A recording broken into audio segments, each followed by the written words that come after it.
다 같이 한 마음으로 에베소서 5장 22절 말씀 같이 합독해 보도록 하겠습니다. 아내들이여 자기 남편에게 복종하기를 주께 하듯 하라. 아멘. 사랑하는 여러분, 가정이란 공동체는 우리의 마음에 안식처이며 쉼과 평안함을 줍니다. 그래서 우리 모두는 가정을 애틋하게 사랑하고 가정이란 공간을 너무너무 좋아하죠. 그런데 이렇게 아름다운 가정이란 공간에서도 많은 상처를 받기도 하고 또 아픔을 겪기도 합니다.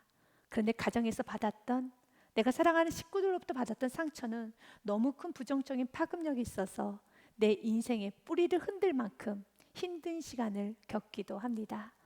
그렇기 때문에 우리가 가정을 잘 지켜갈 수 있는 지혜가 있어야 되겠습니다. 하나님 허락하신 가정을 소중히 여기셔야 됩니다. 그러면서 하나님께서는 우리들에게, 아내들에게, 여성들에게, 또한 남편들에게, 남성들에게 한 가지씩만을 요구하고 있습니다. 아내들에게는 남편의 말에 복종하여라 말합니다.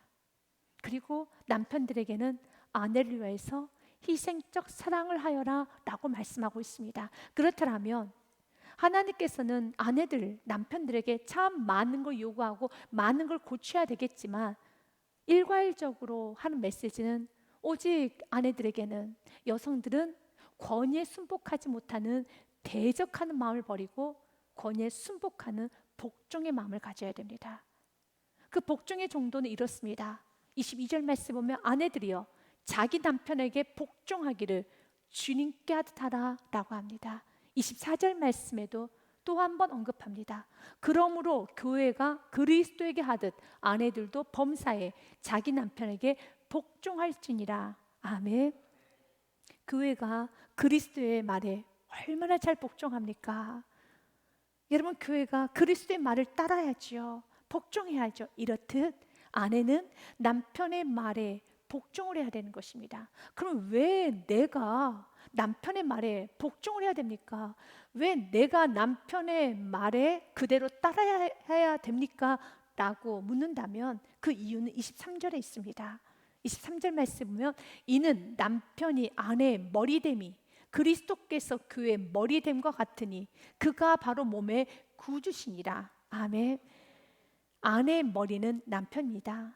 마치 교회의 머리가 그리스도인 것처럼요. 우리가 이 말씀 앞에 맞습니다. 정말 교회 머리는 그리스도죠. 이 부분에서 우리가 불편한 사람, 성도님은 한 분도 안 계셔요. 당연히 교회 머리는 그리스도죠. 그런데 교회 머리는 그리스도인 것은 너무 쉽게 받아들이겠는데 아내 머리가 남편이라는 부분에 있어서는 정말 너무 좀 받아들이기가 힘드신 아내들이 있다라면 이것은 자연 질서입니다. 마치 해가 동에서 떠서 서쪽으로 지는 것처럼 이건 자연 질서이며 하나님께서 허락하신 여러분 조직이고 체계인 것입니다. 고린도전서 말씀에도 11장 3절 말씀에 분명히 성경 우리에게 이렇게 말을 합니다. 그러나 나는 너희가 알기를 원하노니 각 남자의 머리는 그리스도요 여자의 머리는 남자요 그리스도의 머리는 하나님이시라. 질서를, 조직을 분명하게 하셨습니다. 남성, 여성 모든 사람들의 머리는 그리스도이십니다. 아멘. 남성, 여성 모든 머리가 되시는 분은 그리스도이십니다. 그런데 그리스도이시지만 남성과 여성을 우리가 보았었을 때 성경은 말합니다. 여성의 머리는 남성이요 여자의 머리는 남자요 라고 되어 있습니다. 남자와 여자의 머리는 그리스도이지만 여자의 머리는 남자라는 겁니다. 이 조직은, 이 질서는 언제 시작이 되었습니까? 창세기 3장에 아담과 하와가 범죄한 이후로부터 이 조직 체계는 시작이 되었습니다. 어느 날 사단이 하와에게 유혹을 합니다. 하나님께서 금하셨던 이 선악의 열매를 먹으면 너희 눈이 밝아져서 하나님처럼 될 것이다 라고 유혹을 합니다. 너희가 그것을 먹는 날에는 너희 눈이 밝아져 하나님과 같이 되어 선악을 알 줄 하나님이 아십니다. 하나님과 같이 될 것이다. 하나님처럼 될 것이다 라고 말합니다. 그리고 그 말을 듣고 16절 말씀에 보면 하와가 여자가 그 나무를 본즉 먹음직도 하고 보암직도 하고 지혜롭게 할 만큼 탐스럽기도 한 나무인지라 여자가 그 열매를 따먹고 자기와 함께 있는 남편에게도 주매 그도 먹은지라. 불순종하게 된 동기가 너무 교만합니다. 불순종하게 된 동기가 너무 사악합니다. 하나님처럼 되고 싶은 욕심, 교만, 하나님보다 높아지고 싶은 인간 안에 여러분 무서운 교만이 있었다는 겁니다. 그 교만의 결과가 불순종입니다. 그래서 불순종하고 난 후에 그들이 하나님처럼 된 것이 아니라 그들은 두려움이라는 감정을 경험하게 되고 도망치는 인생, 숨는 인생이 되는 겁니다. 인간은 태어나는 순간서부터 인간은 자연스럽게 겪는 감정이 하나 있어요. 매 순간순간마다 찾아오는 감정, 두려움입니다. 그래서 인간이 죄인이라는 증거가 바로 인간이 두려워하는 것이에요. 그러나 예수 그리스도를 만나고 난 후에 우리에게는 그 두려움의 문제를 해결할 수 있는 우리에게 답이 있습니다. 성경 우리에게 자주자주 말합니다. 두려워하지 말라, 무서워하지 말라, 손을 늘어뜨리지 말라라고 말씀하고 있습니다. 맞습니다. 예수 그리스도를 만나기 전에는 우리는 항상 두려워했었죠. 그러나 이제는 우리 두려워하지 않을 수 있는 이유가 있습니다. 성경 우리에게 오늘 또 말합니다. 그날의 사람이 예루살렘에게 이르기를 두려워하지 말라, 시온아 내가 선택한 나의 자녀들아 내 손을 늘어뜨리지 말라. 아멘. 왜 우리가 두려워하지 않아야 됩니까? 왜 우리가 손을 늘어뜨리지 않아도 됩니까? 이유는 17절이에요. 같이 읽습니다. 너의 하나님 여호와가 너의 가운데 계시니 그는 구원을 베푸실 전능자시라. 그가 너로 말미암아 기쁨을 이기지 못하시며 너를 잠잠히 사랑하시며 너로 말미암아 즐거이 부르며 기뻐하시리라 하리라. 아멘. 우리가 두려워하지 않을 이유, 손을 늘어뜨리지도 않아도 될 이유는 하나님 우리를 구원하셨어요. 근데 우리를 구원하셨던 그 하나님은 우리를 구원하시고 너무 기뻐하신다는 겁니다. 그 기쁨을 이기지 못해서 더덩실 춤을 추시고 너무너무 좋아하신다는 겁니다. 하나님께서는 죄를 짓고 난 후에 아담과 하와에게 죄에 대한 고통이라는 것을 주셨어요. 하와인 여자에게는 이런 고통을 주었습니다. 창세기 3장 16절 말씀 보면 또 여자에게 이르시되 내가 내게 임신하는 고통을 크게 더하리니 내가 수고하고 자식을 낳을 것이며 너는 남편을 원하고 남편은 너를 다스릴 것이니라 하시고, 여자가 범죄하고 난 후에 하나님께서 주신 고통은 두 가지입니다. 첫째는 해산의 고통, 두 번째는 남편의 다스림을 받아야 되는 고통을 주셨어요.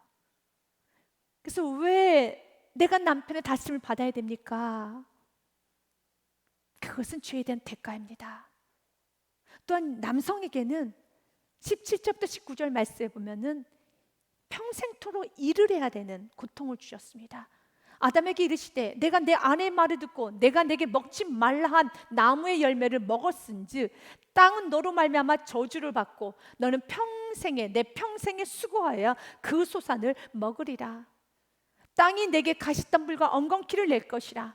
내가 먹을 것은 밭의 채소인즉 내가 흙으로 돌아갈 때까지 얼굴에 땀을 흘려야 먹을 것을 먹으리니 내가 그것에서 취함을 입었음이라. 너는 흙이니 흙으로 돌아갈 것이니라 하시니라.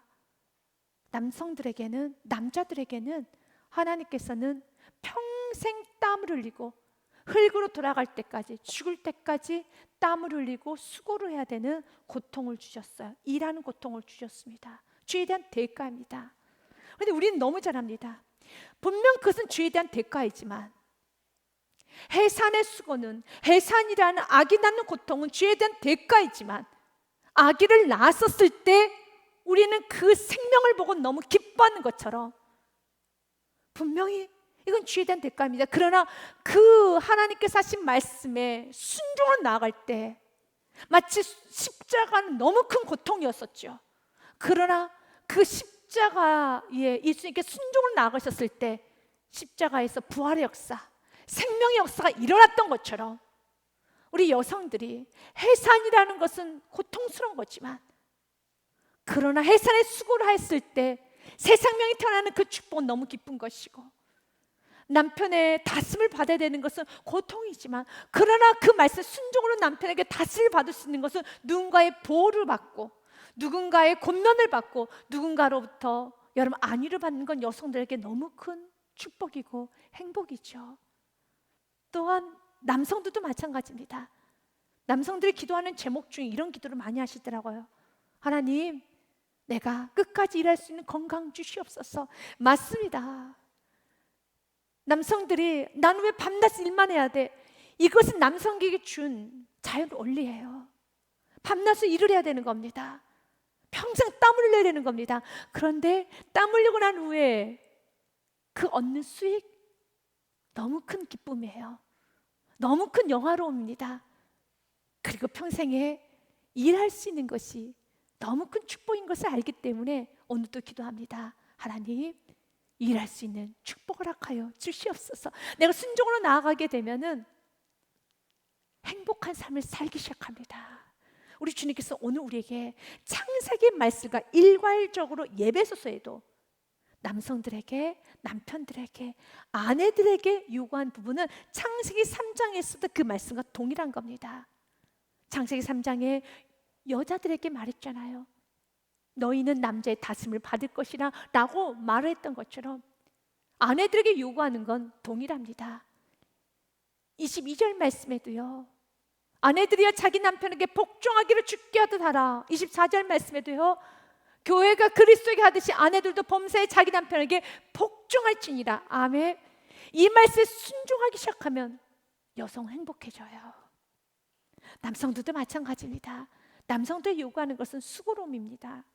평생 희생하고 땀을 흘리고 살아가는 것처럼 오늘 남편들에게 말합니다. 25절 말씀에 남편들아, 아내 사랑하기를 그리스도께서 교회를 사랑하시고 그 교회를 위하여 자신을 주심같이 하라.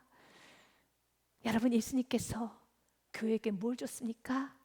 물과 피를 다 쏟으셔서 희생이라는 걸 하셨던 것처럼 남편이 희생하기 시작하면 남편 너무 행복해져요. 남편이 아내를 위해서 수고하기 시작하면 예수님께서 교회를 위해서 희생했던 것처럼 물과 피를 쏟기 시작하면은, 그것을 기쁨으로 알기 시작하면은 행복은 시작됩니다. 28절 말씀도 남편에게 한 번 더 말합니다. 같이 읽습니다. 이와 같이 남편들도 자기 아내 사랑하기를 자기 자신과 같이 할지니 자기 아내를 사랑하는 자는 자기를 사랑하는 것이라. 아멘. 오늘 일괄적으로 남편에게 하는 메시지는 아내를 희생적 사랑하라는 겁니다. 28절의 말씀을 현대인의 성경으로 보면 조금 더 쉽게 좀 우리가 느낄 수 있습니다. 이와 같이 남편들도 아내를 제 몸과 같이 사랑해야 합니다.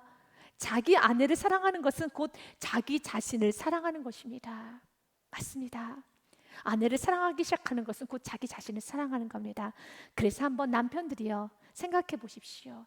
남성들이요, 생각해 보십시오. 내가 아내를 학대하고 아내에게 폭언을 하고 폭력을 행사하고 아내를 힘들게 하고 어떤 아내에게 아픔을 주면은 남편들이 갖고 있는 감정이 있습니다. 굉장히 자기 비난이 심해요. 혹시 여러분들이 항상 자존감이 좀 낮고 자기 연민이 강하고 자기 비난이 심하고 매사가 불만족스럽고 분노가 나고 좀 비참하다는 생각까지 든다라면 여러분들이 아내를 사랑하지 않고 있다는 증거이기도 합니다. 아내를 사랑하지 않는 것은 자기 몸을 사랑하지 않는 겁니다. 그래서 아내를 사랑하는 남편들은 자존감이 높아요. 자기 비하, 자기 연민, 그리고 어떤 분노, 어떤 불만족, 비참하다는 생각 하지 않습니다. 여러분들의 인생 가운데 나 이제는 나를 비난하는 거, 항상 불만족하는 마음, 자기 연민, 낮은 자존감에서 해방하고 싶다라면, 해방되고 싶다면 희생적 사랑을 하십시오. 섬기고 사십시오. 그러면 자존감이 하늘처럼 높아지게 될 것입니다. 아내들도 마찬가지예요. 혹시 아내들의 마음 가운데, 여성들의 마음 가운데 난 너무 외로워, 난 너무 공허해, 난 요즘 너무너무 외로운 것 같아. 나 우울증인가? 뭐 이런 감정이 있다라면 다시 한번 남편의 말에 복종을 해보십시오. 하나님께서는 아내들에게 남편의 말에 복종하게 남자의 권위 아래서 다스림을 받도록 지으셨어요. 이럴 때 행복한 것입니다. 그런데 내가 남편의 머리 위에 앉으려고 하고 남편의 권면을 훈계를 잔소리로 듣고 구속으로 느끼고, 그리고 또한 남편이 많은 말을 무시하고 외면하고 귀찮게 생각하고, 또한 여러분 그를 지혜롭지 못하다고 비난하면 비난할수록, 남편의 권위를 무시하면 무시할수록, 남편을 함부로 여기면 여길수록 여성에게 느껴지는 감정은 외로움이에요. 우울함입니다. 그래서 지금 우리에게 말하는 겁니다. 남편들아, 정말 행복하기 원하느냐? 높은 자존감을 가지고 내가 대단한 물질은 없어도, 내가 대단한 학벌은 없어도 정말 그 세상을 가고 담대하게 살아가기 원하느냐? 자기 몸처럼 아내를 존귀히 여기고, 아내들아, 우울하지 않고 행복하게 기쁘고 감사가 넘치고 외롭지 않은 인생을 살고 싶느냐? 그렇다면 남편의 말을 청종할 수 있는, 존경할 수 있는 은혜가 있어야 되는 것입니다. 그러면 내가 남편을 어떻게, 또한 어떤 방법으로 사랑을 해야 되는가? 우리가 5가지 사랑의 언어를 쓴 게리 체프먼이 쓴 5가지 사랑의 언어의 그 5가지 언어를 가지고 오늘 본문의 말씀으로 좀 인용해서 여러분들에게 전달하고자 합니다. 제1 사랑의 언어는 인정하는 말입니다. 오늘 본문의 말씀이 아내에게 줄곧 하는 메시지는 복종이죠. 존경이죠. 남편에게 줄곧 하는 메시지는 아내를 사랑하고 희생하는 것이죠. 그렇기 때문에 인정하는 말을 할 때도 아내들 남편에게 최고의 격식과 예의스러운 어투를 쓰셔야 되는 겁니다. 하나님은 아내들이 남편에게 존경을 표하기 원합니다. 그래서 당신의 말이 옳습니다. 당신의 말이 맞습니다. 마치 어른을 대할 때, 우리가 존경하는 사람을 대할 때 공손한 태도와 공손한 반응을 하는 것처럼 아내들은 언제나 남편들에게 공손한 태도와 공손한 언어로 반응을 할 수 있어야 되겠습니다. 예의스러움을, 격식을 많이 여러분들은 좀 갖추셔야 됩니다. 남편은 아내에게 사랑의 언어를, 희생의 언어를 많이 쓰셔야 되기 때문에 우리 남편들은 공부를 많이 하셔야 돼요. 사랑스러운 단어를 많이 기억하셔야 되는 겁니다. 여러분들 도움이 되고자 월트 트러브시가 아내에게 썼던 편지 한 구절을 여러분들 읽어드리겠습니다. 이렇게 사랑을 표현해야 되는 겁니다. 그대만을. 아유, 목사님 어떻게 그런 단어 씁니까? 하나님 말합니다. 남편들은 아내를 사랑해야 되는 거예요. 희생의 표현을 쓰셔야 되는 겁니다. 그대만을 내가 오랫동안 그리던 사람이다. 그대가 없다면 나는 완전하지 못하다. 나는 내가 가지고 있는 모든 것뿐만 아니라 나 자신까지 모두 그대에게 드리겠다. 나는 그대만을 사랑하겠다. 나는 그대를 지켜주고 보호하고 모든 악에서 막아주고 싶다. 나는 그대 말에 귀를 기울이고 싶다. 나는 항상 그대 곁에 남아있고 싶다. 이렇게 내가 당신을 사랑하고 있음을 표현해주는 언어를 많이 쓰셔야 되고, 아내들은 내가 당신을 참 존경하고 있음을, 존중하고 있음을 언어로 많이 표현해야 되겠습니다. 제2의 사랑의 언어는 함께하는 시간입니다. 시간을 같이 보내야 되는 것입니다. 그래서 아내는 남편의 말에 존경하는 의미로, 또 남편을 여러분 복종하는 그런 의미에 있어서, 우리 아내들이 너무 바쁜 줄 압니다. 집안일도 해야 되고 식사도 준비해야 되고 너무 바쁘지만 남편이 말할 때는 모든 일을 잠깐 멈추고 응치를 하고 남편의 말을 청종할 수 있는 예의스러움이 있어야 되는 겁니다. 여성이 가지고 있는 아주 독특한 능력이 하나 있습니다. 그 멀티플레이어예요. 그래서 전화를 하면서도 TV도 보고 음식도 준비하고 자녀도 돌보고 빨래도 갤 수 있는 아주 멀티한 능력이 여성에겐 있어요. 그래서 여성들도 조심해야 되는 겁니다. 잠시 멈춰서 남편이 무슨 말하면 모든 일을 멈추고 난 당신의 말이 세상에서 최고입니다라고 표현할 수 있어야 됩니다. 또한 남편 아내에게 희생을 자꾸 보여줘야 되는 겁니다. 함께 집안일을 하셔야 되고 함께 마트를 가셔야 되고 함께 설거지를 해야 되는 것이고 또한 아내가 준비하다 늦었을 때 버럭 화를 내는 것이 아니라 기다려야 되는 겁니다. 내가 얼마나 당신을 위해서 희생하고 있는지 아십니까? 라는 그런 의미로 기다려야 됩니다. 우리 예수님께서 교회를 위해서 많이 기다려줬잖아요. 우리 교회가 너무 느려요. 예수님의 비전에 너무 느립니다. 예수님의 열정에 너무 맞춰주지를 못해요. 그럴 때마다 예수님께서는 버럭버럭 하시지 아니하시고 기다려주셨던 것처럼 우리 남편들은 자꾸 희생하셔야 됩니다. 그럴 때 행복해지는 겁니다. 제3의 사랑의 언어는 선물입니다. 선물을 한다는 것은 내가 당신을 생각하고 있음을 표현해주는 아주 중요한 도구가 됩니다. 그렇기 때문에 여러분 아내든 남편에게 선물하는데 각자가 선물하는데 선물을 하는 여러분 종류와 좀 내용은 달라야 됩니다. 하나님께서 아내에게 요구하는 것은 남편을 존중입니다. 여러분이 누군가를 존경할 때 누군가를 존중할 때 최고로 존경하는 표시로 할 때는 굉장히 여러분 좋은 포장지, 격식 또한 좋은 거를 선물하지 않습니까? 남편들에게는 허드렛 것을 선물하면 안 됩니다.